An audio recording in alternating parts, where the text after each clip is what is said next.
you need to understand that paper is an objective exam where they are giving you 4 options and you have to tick one. But also at the same time, you need to understand that there is a negative marking too. Right? So you need to be very cautious, because otherwise what happens normally with students, they attempt a good number of questions, but as they get wrong, sometimes they misinterpret, or some other students. Now that you have gone through what is CAPF and the other criteria like eligibility and stuff, so you are wondering about okay sir, we know the stuff now, but how to do that, because at the end of the day it is an all India exam. There are lots of competitors who are preparing for it, and I have to stand my chance, so I have to prepare. So I know the syllabus, I know okay this I have to done, but how to do that is a question. It is a question in case of paper 1 and it is a question in case of paper 2, both. So in this video we are going to talk about how to prepare paper 1. Paper 1 consists of lots of subjects. We need to understand the format of paper 1 in order to decide how to deal with that paper. So the first and foremost thing that you should do is you should go through the syllabus first. Okay, so this is history. In history, what they are doing, they are asking from ancient part, medieval part and modern part. Okay, then there is geography. They are asking physical geography and human geography and other stuff. Then they are asking from polity, Indian polity. Mostly M. Lakshmikant sir book is enough for Indian polity, right? But we have to do it again and again, and we have to revise it, right? So we need to understand that just having syllabus is necessity, but it is not the sufficient condition. We need to go ahead beyond that. Now I have syllabus in front of me, but I need to understand, I need to make sure that whatever I read stays with me. Whatever I read is getting asked in the exam.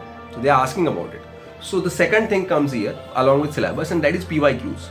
What you should do is you should go through PYQ. You should have that book of PYQ with you always.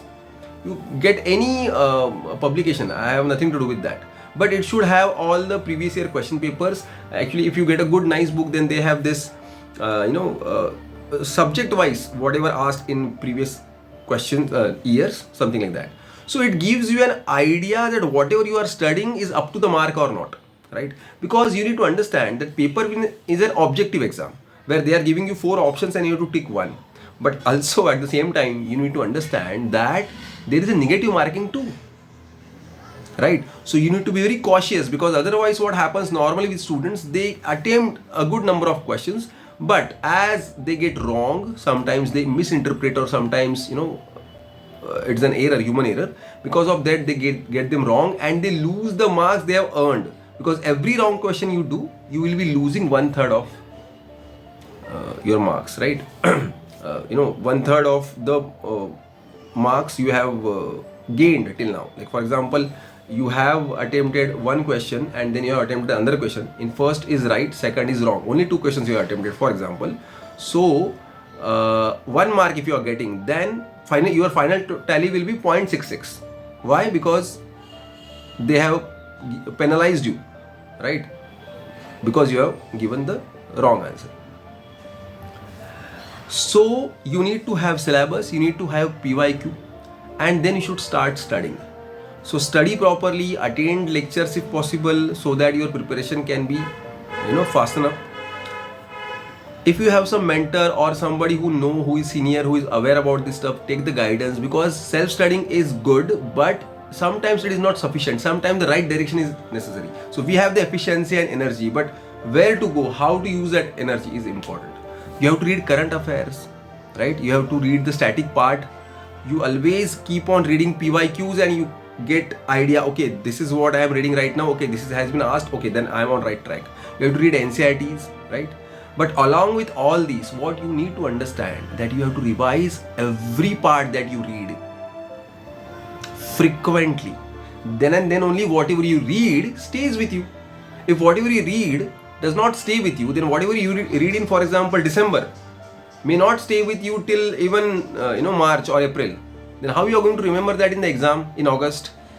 So the key is revision, and that is an irritating part, I know, because reading the same thing again and again, there is nothing new, and you have to do that stuff. But then there are various methods through which you can revise. Say for example, you can just give the book to somebody, some of your friends or brother or sister, and ask them to prepare on it and ask questions, and you can give answers, or giving the mock test. So test series is the next part, right? So then first is syllabus, then PYQs, then understanding the syllabus, PYQs, then reading it, revising it through various means, and then there is mock test. Test series plays an essential part when you prepare for paper 1. In fact, in case of paper 2 too. So you can give a lot of mock tests, so you get the understanding where do you stand, how you are getting wrong and right, what is the level of your preparation. And one of the finest method of revision is just when you want to revise a chapter, just don't open the pages and read it again. Close the book, take a blank paper and pen, start writing whatever you remember of that chapter which you have done like 8 days before or a month before. Don't do the stuff like you read the whole subject and after 2-3 months you revise. No, don't do that. Keep on revising on a weekly basis, right? So prepare a diary, write whatever you do every day, and in that list, to-do list, always give revision the first rank. Okay, I have to revise whatever I have done yesterday, whatever I have done 8 days before, and so on, right? I have already talked about revision cycle in my YouTube videos, right? But then I am telling you in brief for you to understand. So this is how you prepare for paper 1, right? If you have any doubts, if you think that there is anything which I have missed, or you still have some doubts, or you have something which you think that you can ask, you can just ask in the comment box and we'll definitely reply. And if there is something which we think that okay, we can make video on, then we can definitely go for next video. So please let us know what to do here. Okay, so please do comment and let us know what are your doubts. Okay, so this is how you prepare paper 1.